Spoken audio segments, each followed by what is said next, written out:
Welcome back to Grade 3 Building Fact Automaticity through Critical Thinking and Problem Solving.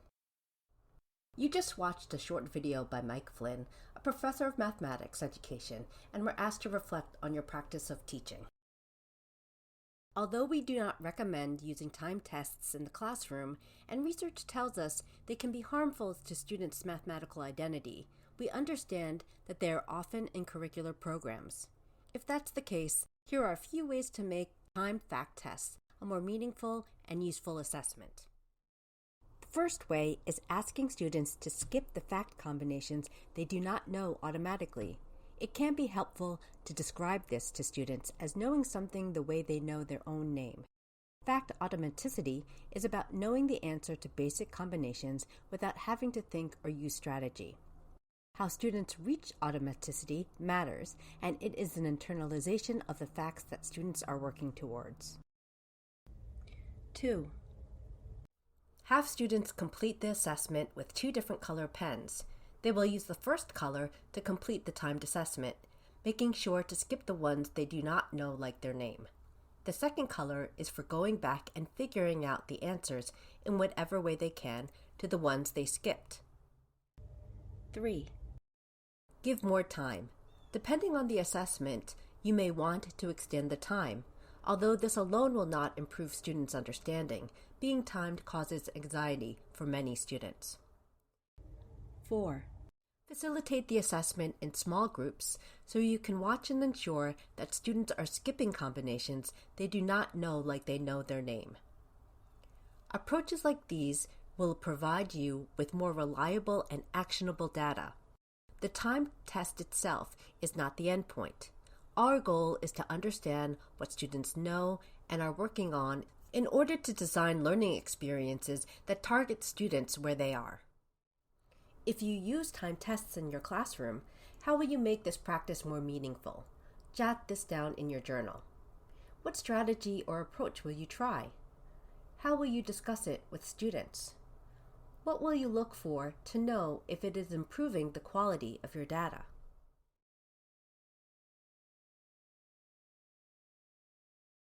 Now let's look at an alternative way to assess fact automaticity using a sorting assessment. In this video, you will see a student assess themselves using a sorting activity where they sort the fluency cards into 2 piles, the ones they know like their name and the ones they are still working on. You will see the student's recording sheet and reflections. As you watch, keep the following questions in mind. What do you notice about how the student engages with the sorting assessment? How might this approach to assessing fact automaticity be the same or different from timed fact tests? How might this approach empower students and support them in believing that they are capable of learning and doing math at high levels?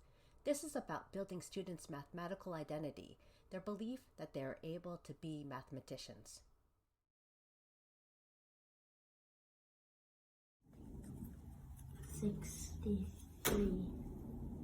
Yes or no? Okay. 42, 50, 56, 64, 32. Why do I keep forgetting those? 66, 72, 36,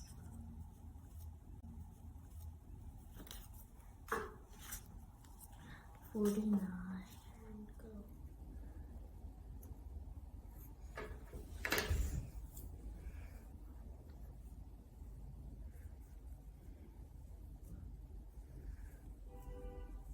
And go.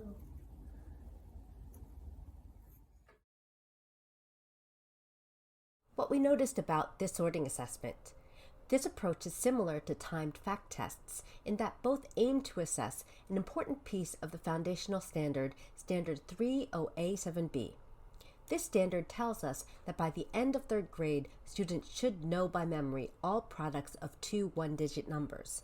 It is critical to note that knowing from memory and memorizing are not the same thing.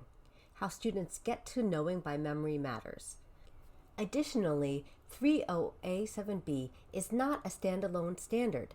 It is highly connected to students' work with addition in kinder through grade 2, as well as operational fluency with multi-digit whole numbers and fractions in grades 3 to 5. As students work to know all fact combinations from memory, they should be simultaneously developing their number sense and strategy toolbox.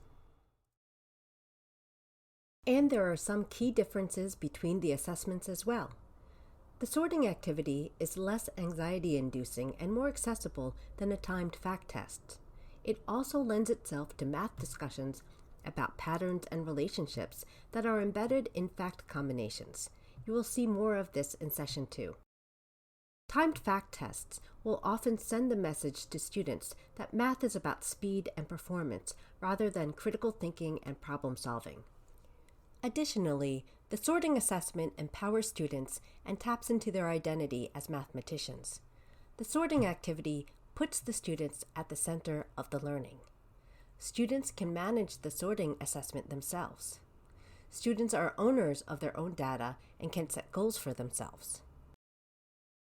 How do the approaches to assessing fact automaticity that we offered in the session align with the vision for mathematics? Take a few minutes to reflect on this question. Jot your notes in your journal. Feel free to refer back to the belief statements and vision statement.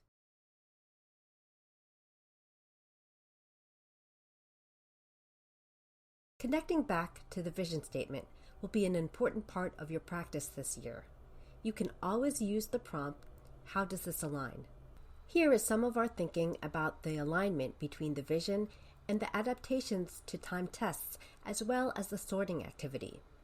They demonstrate that math is a learning subject, not a performing subject. They highlight that math is a series of connected and interrelated concepts. They also allow all students to take on the role of mathematician. In Session 2, you will reflect on facilitating the sorting assessment and engage students in goal-setting conversations. You will also be introduced to a math game as a way to dig deeper into concepts, strategies, and models involved in fact automaticity and make connections to the foundational standards. This brings us to the end of Session 1 in this 3-part series. Before Session 2 in this series, complete your Bridge to Practice. The Bridge to Practice is a self-directed activity for you to complete that expands on the ideas presented in the session. This could take the form of a video, reading, activity, or an application of some of the learning from the session in your own classroom. There will be at least one Bridge to Practice activity for each session. Thank you for completing this part of the module. Because the sessions build on each other, we recommend coming back to complete Session 2 in 1 to 3 weeks. This will provide you time to engage with the Bridge to Practice and have that experience fresh in your mind for the next session.